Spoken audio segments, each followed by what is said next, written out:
So when you look at yourself, what do you see, Steph? I see this sad person who's just warped away. I didn't love myself at all.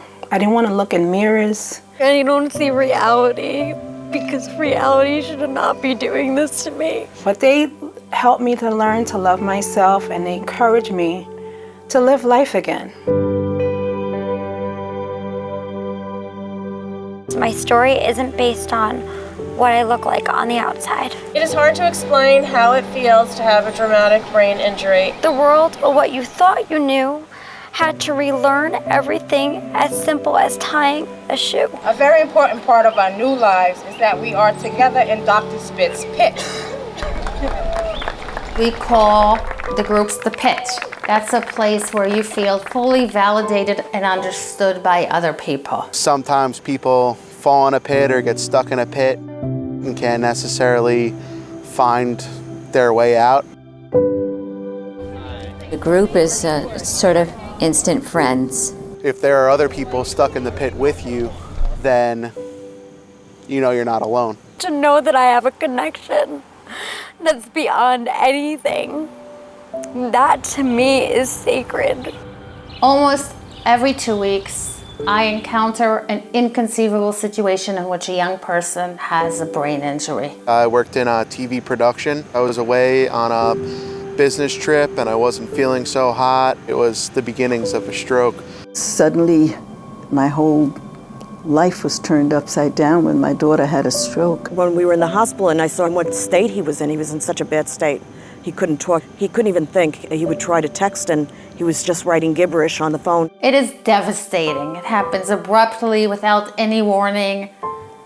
And I know that this person's life is never going to be the same. Outpatient services is kind of a bridge between, being in the hospital in the acute stage and the rest of your life. Physical therapy came pretty easy for me. It's the occupational therapy for my arm that's taken a little bit of time. The 5K helped me out a lot because it made me realize if I could do that, there's a lot more things that I could do. It's basically to raise money for Burke, help everyone with TBI and whatever other medical issues. Young people with brain injuries are entering the peak busy time of their lives. They are just inventing themselves. And when their life abruptly, just like that, comes to a halt, it is much harder than when you're older. Most of us were living independently and working and playing and taking care of our own lives. And now we had to take this giant step backwards. People can say mind over matter, but when your mind is injured, that is what matters.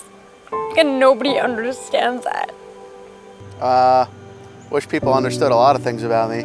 Not everybody's gonna look at me and say like, oh, there's something wrong with that person. You're not sure if other people are noticing, and then you're thinking about it, and then you're wondering if they're thinking about it. My personal history begins when I was 16 years old, and I was athletic, I was in high school, and I had an arteriovenous malformation, basically rupture in my head. I was severely impaired.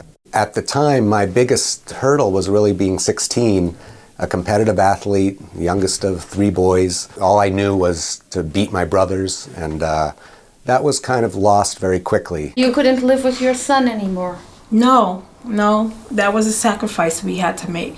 But I'm not going to show him that mommy's a quitter. And when I was in the hospital, I would tell him, you fight in school, I'm going to fight in here. Don't you worry, mommy's getting out of this hospital. Young people experience so many losses. The whole world continues as if nothing happens, yet their life is different in every single way. If I was in a wheelchair, people would be kinder, but they're not.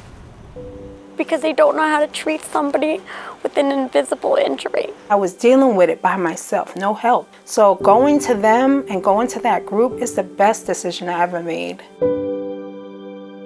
What was the reaction of the group? That I'm a survivor and I'm strong and I got this. When I look back, I would have loved to be a part of the Brainiacs. It really kind of validates these individuals as human beings with aspirations, and I think they feed off each other, and it's a support system that I didn't have. There are lots of people that have said to me that you are their inspiration. What do you say when you hear that? It makes me feel empowered. It makes me feel wanted.